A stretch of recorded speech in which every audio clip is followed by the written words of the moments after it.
Ketika kesetaraan antara isi otak, pendidikan, pengetahuan, dan pemahaman, dan isi perut, kesejahteraan ekonomi, tercapai.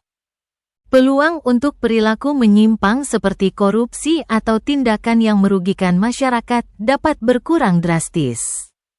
Alasan mengapa oknum bisa berkurang dengan kesetaraan? Pendidikan yang merata akan meningkatkan pemahaman moral dan etika, sehingga individu lebih sadar akan tanggung jawab sosialnya. Ketika kebutuhan dasar masyarakat terpenuhi, seperti pangan, papan, dan penghasilan yang layak, dorongan untuk melakukan tindakan ilegal demi keuntungan ekonomi akan menurun.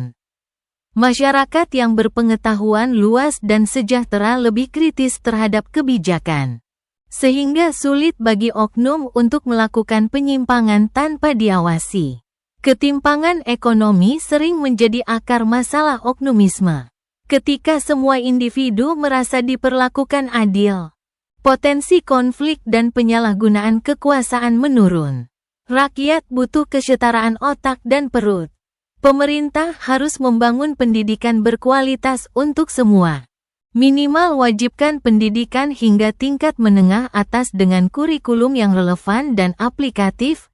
Pemerintah juga harus perluas akses beasiswa untuk anak-anak dari keluarga kurang mampu.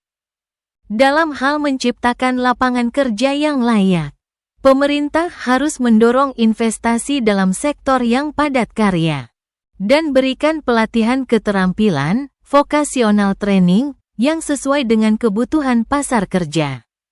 Lakukan perbaikan sistem kesejahteraan, pastikan program bantuan sosial tepat sasaran dan transparan.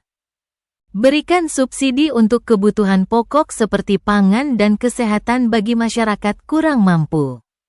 Pemerintah harus memperkuat nilai-nilai moral di sekolah dan masyarakat dengan mengintegrasikan pendidikan karakter ke dalam kurikulum nasional. Juga adakan kegiatan sosial yang melibatkan komunitas untuk membangun rasa solidaritas.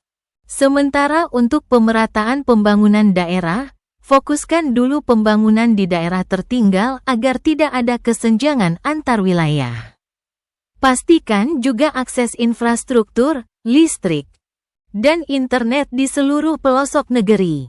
Pemerintah tetap pada transparansi dan akuntabilitas dengan menerapkan sistem pengawasan yang berbasis teknologi untuk memantau kegiatan pemerintah dan sektor publik. Satu lagi penting agar pemerintah memberdayakan masyarakat untuk melaporkan pelanggaran melalui platform yang aman dan mudah diakses. Ketika kebutuhan dasar dan pengetahuan terpenuhi, masyarakat cenderung lebih produktif, beretika, dan sulit dimanipulasi. Ini akan menciptakan sistem yang lebih adil dan secara bertahap mengurangi perilaku oknum.